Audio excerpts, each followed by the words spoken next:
ಪಂಚತತ್ವಗಳ 5 ಇದಾವಲ್ಲ, ಅವು ಹೇಗೆ ಹುಟ್ಟಿದ್ವು ಅಂದ್ರೆ ಓಂ ಅಂಬ ಅಕ್ಷರದಿಂದ ಹುಟ್ಟಿದ್ವು ಅಂತೇಳಿ ಇಲ್ಲಿ ಉಲ್ಲೇಖವಾಗಿದೆ.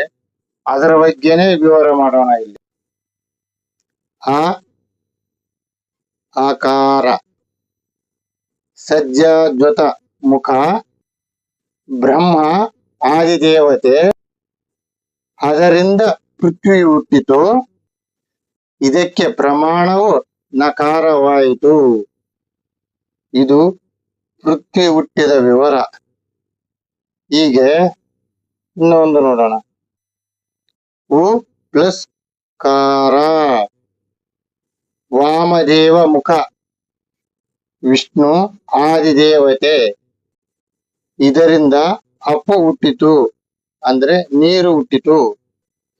ಇದಕ್ಕೆ ಉ ಪ್ಲಸ್ ಕಾರ ಪ್ರಮಾಣವಾಯಿತು. ಇದು ನೀರು ಹುಟ್ಟಿದ ವಿಷಯ ಹೇಳಿದೆ. ಮತ್ತೆ ನೋಡೋಣ. ಮ ಪ್ಲಸ್ ಕಾರ, ಅಘೋರ ಮುಖ, ಇದಕ್ಕೆ ರುದ್ರ ಆದಿದೇವತೆ, ಇದರಿಂದ ತೇಜ ಹುಟ್ಟಿತು, ಬೆಳಕು ಹುಟ್ಟಿತು. ಪ್ರಣವಾಕ್ಷ ರ ಪ್ಲಸ್ ಸಿ ಅಕಾರವಾಯಿತು. ಇದು ಬೆಳಕು ಹುಟ್ಟಿದ ವಿಧ, ಬೆಂಕಿ ಹುಟ್ಟಿದ ವಿಧವಾಗಿ ಹೇಳಿದ್ದಾರೆ. ಮತ್ತೆ ನೋಡೋಣ. ಈ ಪ್ಲಸ್ ಕಾರ ತತ್ಪುರುಷವಾಯಿತು.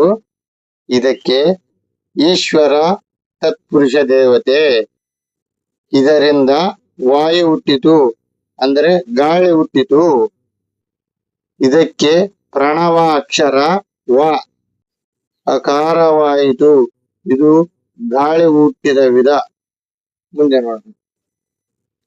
ಎ ಪ್ಲಸ್ ಕಾರ ಎಕಾರ, ಈಶಾನ್ಯ ಮುಖ, ಇದಕ್ಕೆ ಸದಾಶಿವನು ಆದಿದೇವತೆ, ಇದಕ್ಕೆ ಪ್ರಣವಾಕ್ಷರ ಯ ಯಕಾರವಾಯಿತು. ಇದು ಆಕಾಶ ಹುಟ್ಟಿದ್ದು.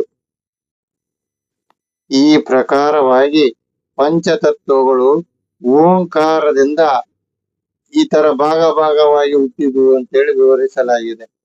ಆಧ್ಯಾತ್ಮಿಕ ವಿಚಾರವಾಗಿ ಹಿಂಗೆ ಇಷ್ಟೇ ಇಲ್ಲಿಗೆ ಅಂತ ಹೇಳ್ಬಾರ್ದು, ಹೇಳುವಂಗಿಲ್ಲ. ಅದು ಇನ್ನೂ ರಕರಕವಾಗಿ ಇನ್ನೂ ವಿವರವಾಗಿ ಎಷ್ಟಾದ್ರೂ ಹೇಳ್ಬೋದು. ನಮಗೆ ಎಷ್ಟು ಗೊತ್ತಿರುತ್ತೋ ಅಷ್ಟೇ ವಿವರವಾಗಿ ಹೇಳ್ಬೇಕು ವಿನಃ ಇನ್ನ ಎಷ್ಟೋ ವಿಧವಾಗಿದೆ. ಇನ್ನು ಎಷ್ಟು ವಿಧವಾಗಿ ಆದ್ರೂ ಹೇಳ್ಬೋದು. ನಮಗೆ ಗೊತ್ತಿರೋ ವಿಷಯವಿದೆಯಾ, ಈ ವಿಷಯನ ಅದು ಎಲ್ಲಿದೆ ಅಂತ ಅದರ ಫೋಟೋ ಸಮೇತವಾಗಿ ನಿಮಗೆ ಹಾಕ್ತಿವಿ, ಅದನ್ನ ನೋಡಿ.